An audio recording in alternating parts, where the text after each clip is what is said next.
welcome back to Leicester Fan TV. This is the Fox's Focus show. We'll be talking all things Leicester. I've got Simon with me. Good evening, Simon. Good evening, Jono. How are you on this freezing cold Thursday night? Not bad. It was white here. It snowed all night. It was thick snow, so not too bad. Don't forget to follow us on all our socials. Don't forget to like the video. We'll read your comments throughout the stream, so don't forget to put in your comments. So I remember last week someone was saying, "Oh, we'll only come on air if things happen." The day after the club releases a massive statement of, "Oh, we need to be more connected with the fans." The owner Top came on our socials and said, "I've been in the wrong. I need to be more.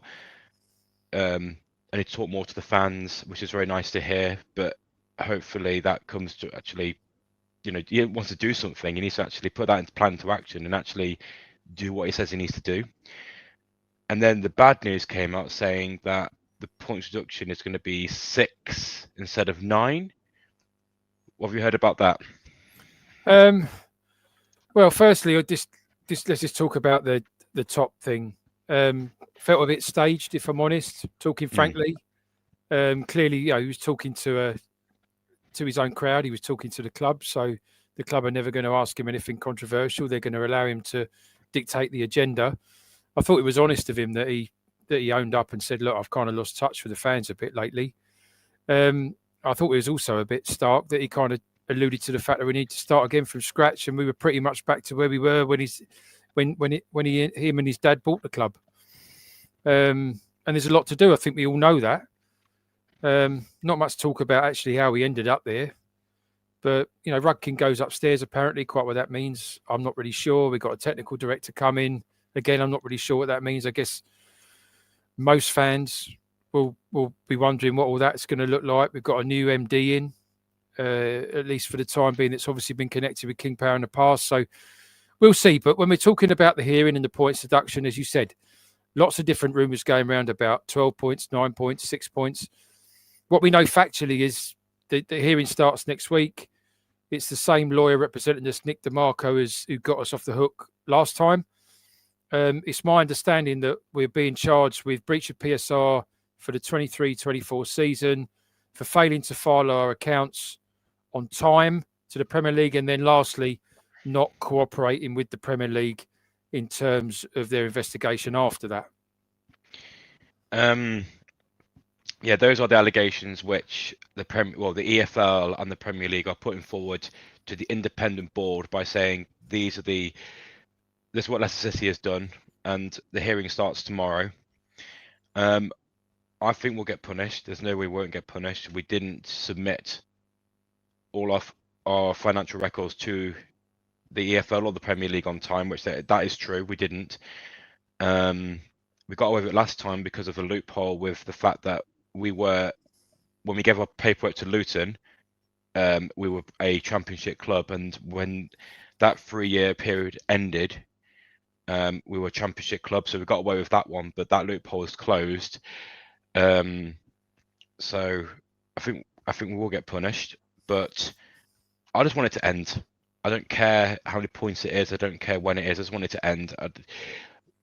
It sounds like from what Top has said, what he alluded to a minute ago, about him coming out and saying it did sound a bit staged, but at least they're owning up to their mistakes. He did say that the club hasn't been run properly. He did say the communication has been poor. I just want that part of the club to end. I'm done with the points deduction. Just give us the points deduction. If it's 9, 12 or 6 points, 3, I don't care. Just end it. Just let us get on with our lives and just not have that cloud looming over our heads anymore. Just give us the points deduction. And if you're Leicester City, don't fight it. You know you did wrong. You know you ran the business incorrectly. Just take it.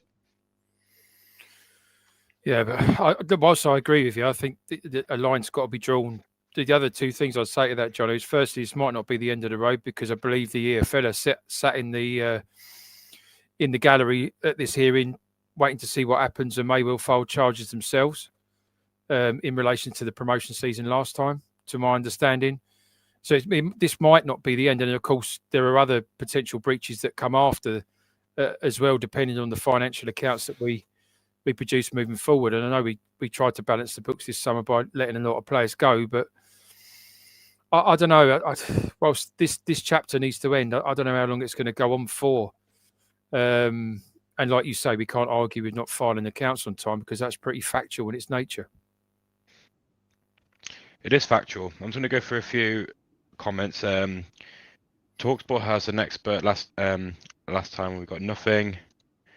For that top is saying it's just a smoke screen to cover up deeper problems. Yeah, I mean, I want top to be put in front of a fan board where fans can actually give him the proper questions by saying, what are you going to do to fix the actual communication between fan and the club?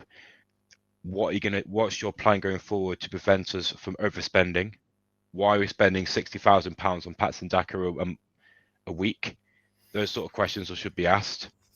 Yeah, as I said, Sean, no more loopholes left. That loophole of us being a Championship Premier League club is gone. And this is the problem with football, isn't it, Simon? Us, Leicester, Forest, we broke the rules. We broke the rules, we get punished. And I agree, no matter how stupid the rules are, they are rules. And if you break them, you should get punished. But clubs of Manchester City, they kind of bought their way through that 2012 to 2015, wasn't it? Around that sort of time, 2010. And they just been succeeding since then. So why do we have to suffer through horrible season after season surviving and they just had to flourish? Well, I mean, I can't remember exactly how many charges they had, but it was over 150 something or whatever. It was absurd. 162. Yeah, there you go. So, they had stuff thrown at them 100 times bigger than we have, and yet they've still had no penalty, to my knowledge, no financial or points penalty. My opinion, so, I'm not speaking for anyone else other than myself. PSR for me is a glass ceiling. It's creating a glass ceiling between the big clubs and the rest. It's made it increasingly difficult for clubs that get promoted from the Championship to stay in the Premier League because you need to invest to improve the quality of your squad. Like Sunderland have demonstrated this season, they spent a lot of money in the summer and they're bearing the fruits of that with good coaching. But there's another side to that, and obviously Sunderland have got a big stadium, big fan base, so they've got deeper pockets in PSR rules to sustain a bigger wage bill and a bigger transfer budget. But for other clubs, Burnley, Leicester, and etc., that are kind of on that cusp of up and down and up and down and up and down, we can't do it because we don't have the financial base to do it. So we end up becoming what I guess is classed as a yo-yo club, and that glass ceiling for me also perpetuates through to the likes of Man City. You can spend a fortune on hundreds of lawyers tying the Premier League up in knots forever, and seemingly get away scot-free with much worse allegations and charges than we've been levied. And it just does not seem at all fair. And I absolutely agree with everybody that's messaging in tonight saying, well, if we're going to get hammered, where's Man City's punishment? And this is where I think football is broken. I think when Leicester when we won the Premier League, it was a massive shock, not just to us, but to all the betting companies, to all the Premier League, and thinking, they must have actually lost money when we won the league, because they're thinking a big club at United, Man City, Liverpool, all Chelsea didn't win the league with all these massive superstar players. They don't want that happening again. So why would they want that to happen again? I've always said to everyone I've ever known, Leicester will be the last club ever outside the top six ever win the Premier League again. It will never, ever happen again with the way FFP is, the way the PSR rules are. There's no chance. I agree with you. The disparity is just getting bigger by the season. And it's almost like these rules are designed to generate that, when in fact the irony in that is these rules were supposed to be brought in to make things more even. And exactly the opposite has happened. It's just made things even harder for clubs like ours with ambition. And that won't change unless they change the PSR rules where it comes down to, everyone can spend the same amount of money. That won't change. But let's we could talk about that the rules forever, but let's move on to a comment I saw from Tony put by saying Monga and Evans now back. Now we did discuss this before we came on air about the injury crisis we have at Leicester City, but that's only towards defence. Monga and Evans now back, which is great. But would you like to go through about the injuries we do have, Simon?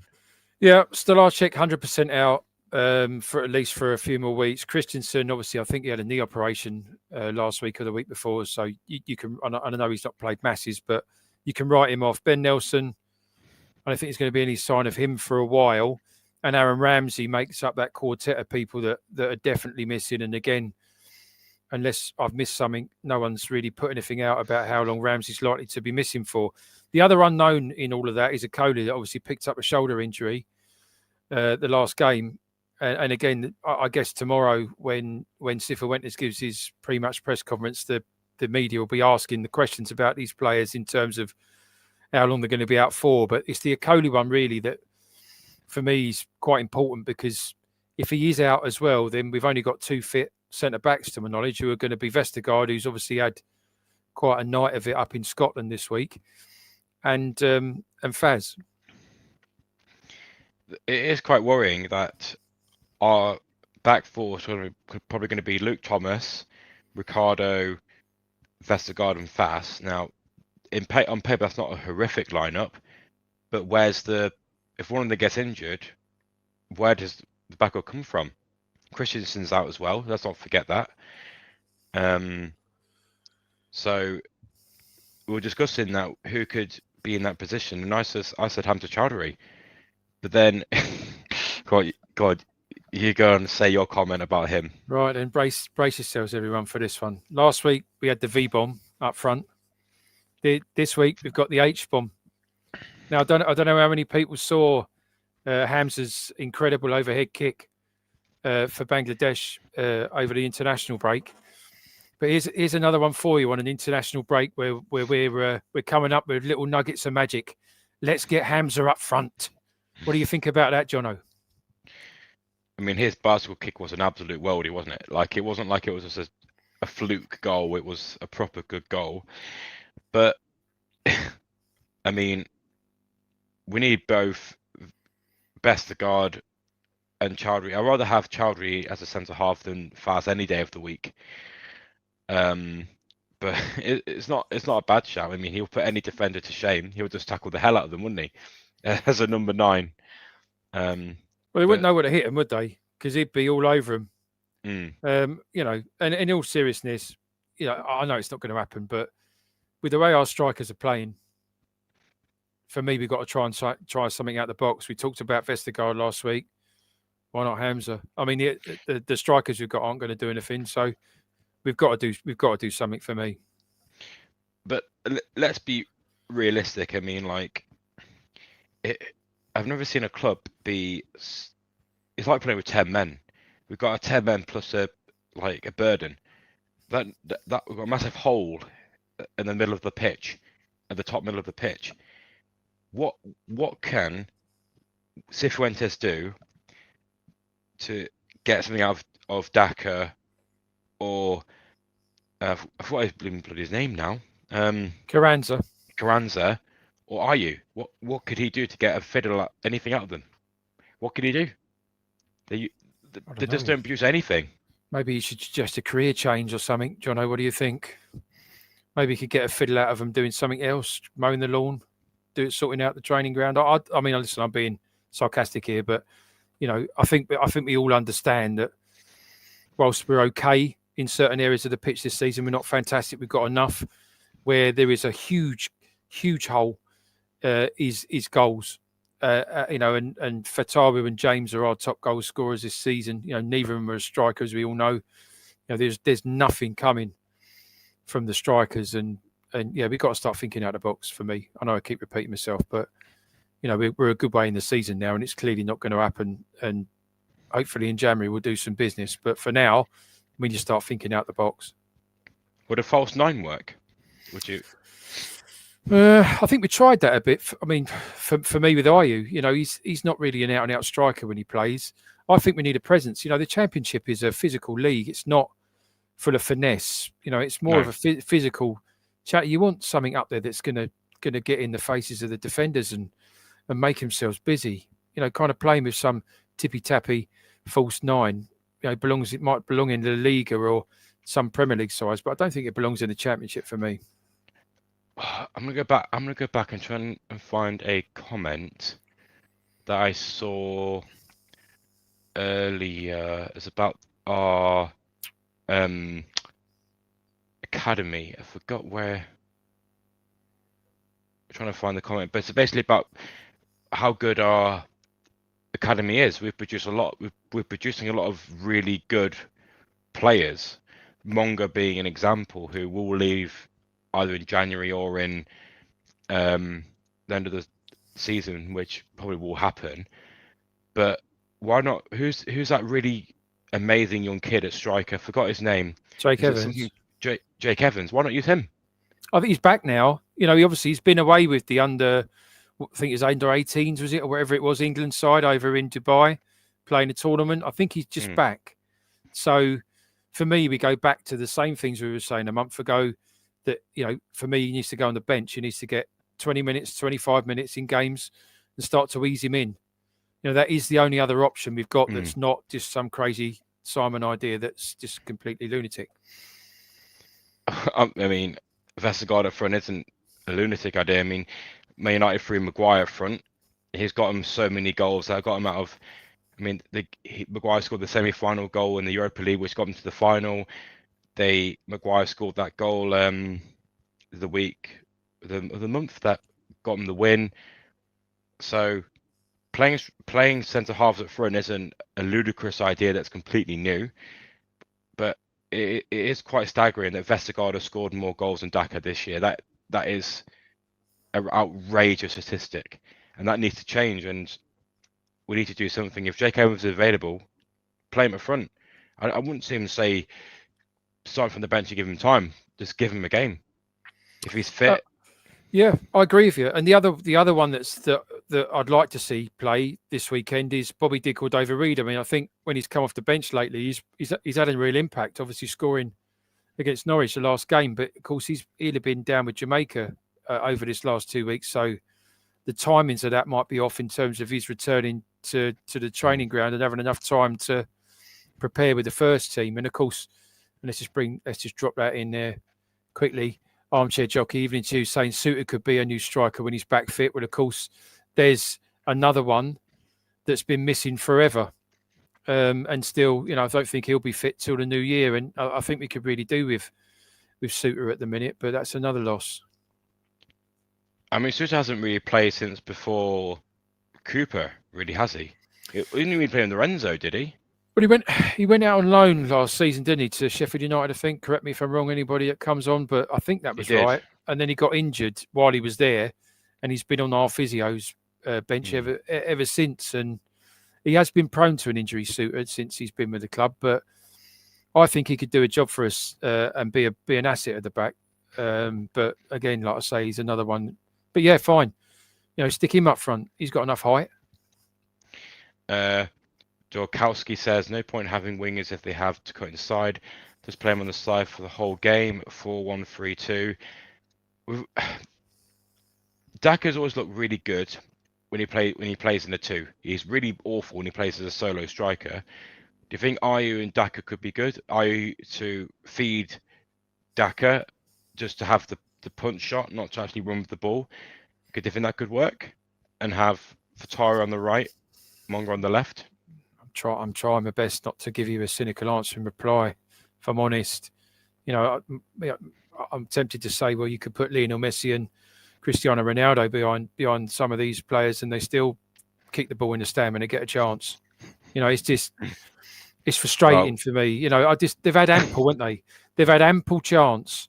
Daka has had ample chance at both Championship and Premier League level to demonstrate that he can be the viable threat to replace Vardy up front. That was what he was signed for. Mm-hmm. It's never happened. And I don't think it ever will. And the best thing that could have happened for him in the summer gone and the club is that the club would let him go when that transfer offer came in. I don't know why we didn't accept the offer. I don't know what the club was thinking when the offer came in. They said, you know what, we see something in Daka. He's offered nothing in. I think we worked it out last stream, didn't we, or the stream before that? It was like 17 million pounds per goal after all the wages put together. It's ridiculous. Yeah, it's horrendous, and whilst you can tell just from watching him on the pitch, he's an honest lad and he's trying. It just hasn't worked, and sometimes it doesn't, does it? And he might go off somewhere else and score 30 goals next season. He just hasn't worked for him at Leicester, and it's No. not going to.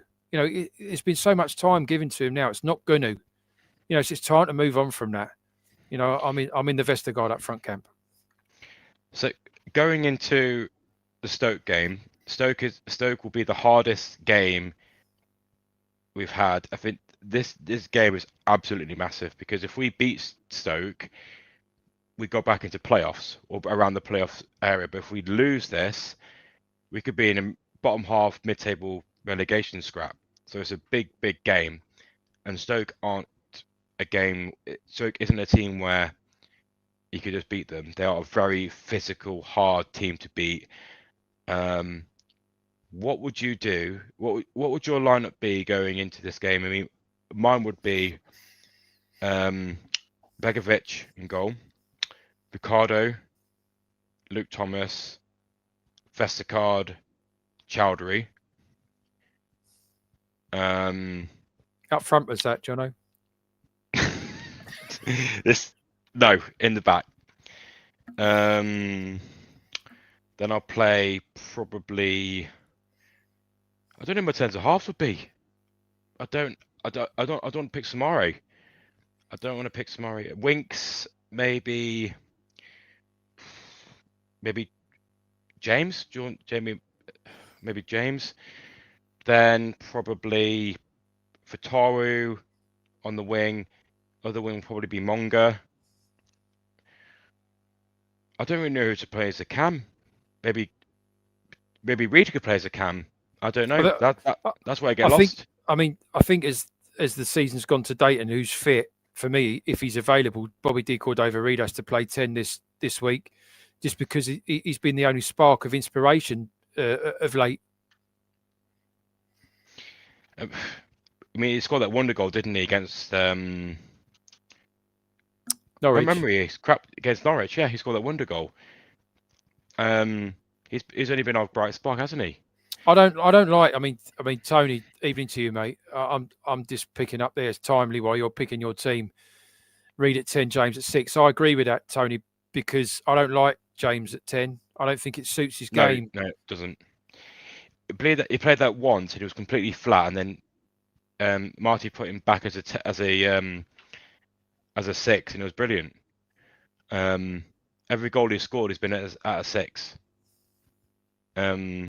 But it's. The other option, Jono, is Louis Page, who's also back from international duty, and he obviously played the first couple of games of the season, drifted out of contention for the first team.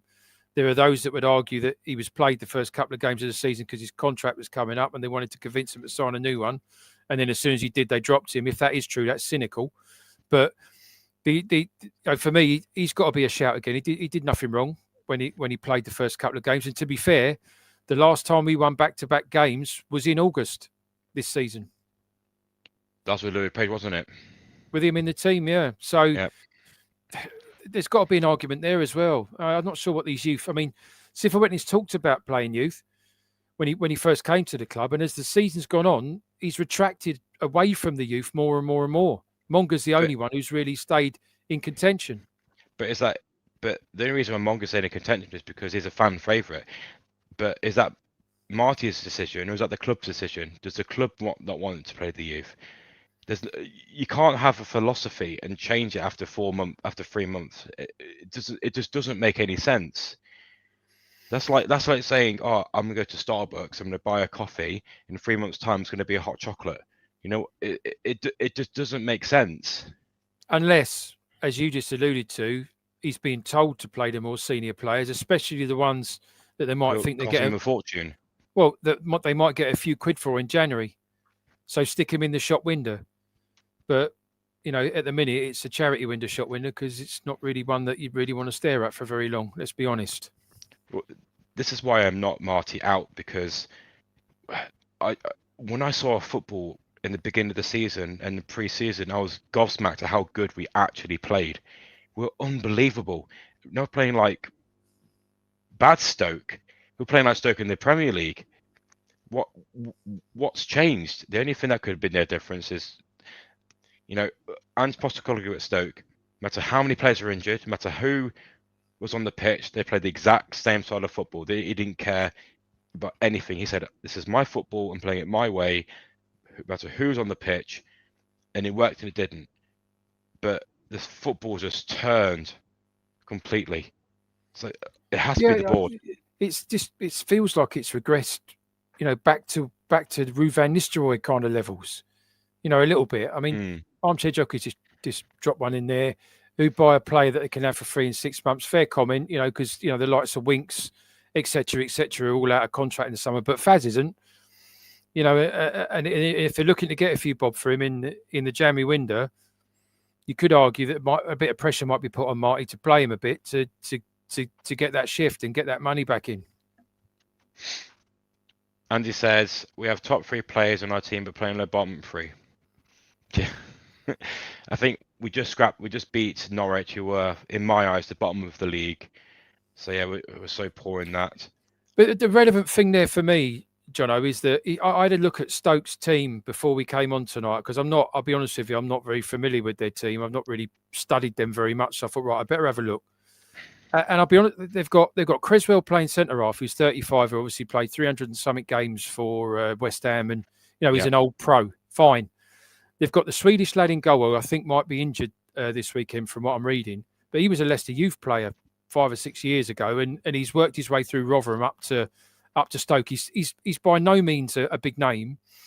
The lad they've got up front, Mwamba, I think he knocked around for a couple of clubs. He's on loan at Man City at the minute. So, when you look at the teams that are at the top of the league at the minute, they're not blessed with like a wealth of Premier League talent, and they're just knocking on the door to fly up. They've built a team. They've built a cohesive team based on a strategy and a system that plays to the strengths of the personnel that they've got. Who's that? Where does that sound familiar? What year does that sound familiar? 15 to 16. Exactly that. We had a team of players who no one else wanted, no one else recognised, no one else knew, but we had a niche where we played to everyone's strengths. Mahrez was brilliant on the ball. Let's give it to Mahrez, who dribbled past everyone, past Vardy, who just scored. And every single game for 38 games, we did that exact thing, and we won the league. We have adopted a style of football, no matter who we have in as a manager or as the players. This is the style of football we play, and we've dropped like a brick. That's the problem.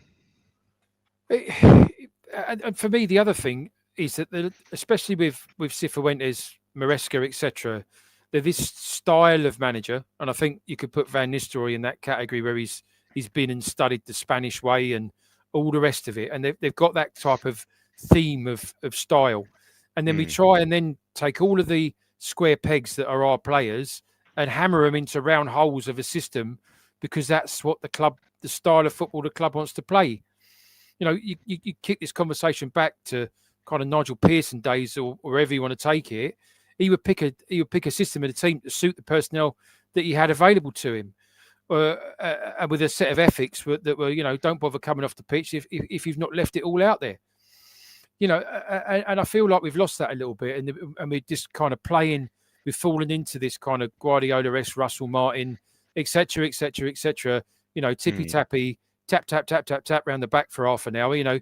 Some of the stats you came out with last week were death by possession, but all of the possessions in our own half, so it doesn't mean anything. Complete waste of time. You mentioned about the I thought you said a minute ago, but I love the train of thought there, but it's just dead. Like, we're the shadow or the shell of the team or the club that we were 10 years ago, and the philosophies that we had of buying players who were not in the radar of anyone else, building them up and selling them, and playing to the strength of our own players has completely gone out the window. We're doing the opposite now, buying overpriced players and trying to fit into a system that they're not used to, and that we're playing style of football that looks fancy but doesn't get the results. We're trying to play Pep style football with Poundland players. And I think some of those players have got an opinion of themselves, which is probably ahead of what their actual ability is. At times, there's some enigmas in our squad, isn't there, where they've kind of drifted around from club to club here and there and never really nailed down any sort of career or achievement. And we seem to have ended up with them. But do you think at the end of the summer, the players like Fass, the players like Winks, the players like Sumare, Daka, they're all going to be out of contract by the end of this year? Do you think with those players shifting who have this mindset of being lazy, and I think all Brighton put us with a social media post by saying this team did this 2 years ago, then maybe the mindset's not in it this time doing it. Do you think if that mindset disappears, do you think we could have a better response going into the beginning of next season, in the 26-27 season?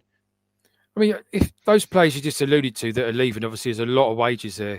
If the numbers are right that you read, Winks, for example, is on over 70 grand a week. You've got Daka the same. You've got Sumare not dissimilar. There's a lot of wages going out the door this summer. I'm on the fence whether Winks is worth keeping or not. I wouldn't suggest he's worth keeping on that salary. No. But that aside, it kind of frees some of the wage bill up to go and try and find something else that wants to invest. And you would hope, with all these new football people coming in, the technical director and all these other people they're about to bring in to the club, that by the time we get to next summer and these players are leaving, there is a good group of football management people at the club that will start to make the right decisions again this summer. But I can't see much changing until then. And of course, this whole hearing that we've just been talking about at the start of this show also sheds a bit of a shadow over the whole scenario. I mean, look, there's a very quick way to fix football, and that's sacking the manager and getting that quick. It's like having a hit of drugs. You get that quick fix, and then you get the whole aftermath of the horribleness afterwards. But how to fix the problem is how to fix the whole problem, which is stop the bleeding. And what is causing the problem? The problem is the board. The board has caused all this mess, and it's taken a while for it to start to actually take effect. And it's going to take a long time for those problems to fix. It's going to take a while for those points deductions, as you said. We'll get one this year. We might get one next year. From the 23-24 season, we'll get one for that one. It'll take a long time for those to disappear. Susan Whelan has just left us. It'll take a while for the Top is the new CEO, so we're going to get a new CEO. That will take time to take effect. We've got a new director, which is going to take time to take effect. As a Leicester fan, we've got all these problems now, but we won't start seeing an effective resolution for at least 2 or 3 seasons, a minimum. Well, I agree with you. I think for me, if I was top, I would remember what him and his dad did when they first bought the club from Milan Mandaric, and the club is in a similar situation to it is now. What did they do? They went and got the right people to make the right decisions and push the club in the right direction. And one of the big changes between then and now is that they developed a very effective network of football scouts that were digging up gems under Steve Walsh, who worked for Nigel Pearson, all around Europe. And he should remember that that's how we drove ourselves over that period of time into a Premier League winning side. Because that could still happen now if the direction of the club was changed to focus on that again. For me, the prospect of Leicester City is phenomenal. We've got the best training facilities, probably one of the top 10 in Europe, in any club in any league. We've got a good sized stadium. We've got good heritage. We've got a fantastic youth academy. We've got the prospect of extending the stadium. As the new director of football, the world is in your oyster. You've got a team. You've got a new clean slate. Half the players are leaving. You've got a whole band of youth players coming through. you've got the possibility of turning this ship around to a prospect of being a top Premier League club again. That's exciting to me. So there's a possibility of that happening, but it's how the board deal with that. It's not easy to fix, but it's possible to fix. But can they get the egos out of the pissing club of the people like Rudkin who feel they're doing a good job when they're not, and the players who think they're good enough when they're not, getting rid of all those arseholes who aren't doing a very good job and actually turning it around? And I guess that's the start of it, and it needs someone firm to have some frank conversations and start to give some clarity to some of these individuals that are getting paid a lot of money around our club that aren't earning. I don't think many fans would think they're earning all of that money at the minute. And as numerous people have alluded to, watching the comments come in this evening, we obviously appreciate the comments tonight. It's helpful. Thank you for that. There's a wealth of players there that just aren't delivering, and our wage bill, has got to be the highest in the league. Yep, it's the third highest in the league, or is it the highest? I don't know. I think we've got the highest from memory. Last time I checked, we were the highest wage bill in the Championship. And we're 12th. Yeah, I mean, this comment and this comment are bang on. We need to stop being a club of individuals. We need to stop being a family club where the fans, the board, and the players are one. At the moment, we are fans, we are the board, and they're the players.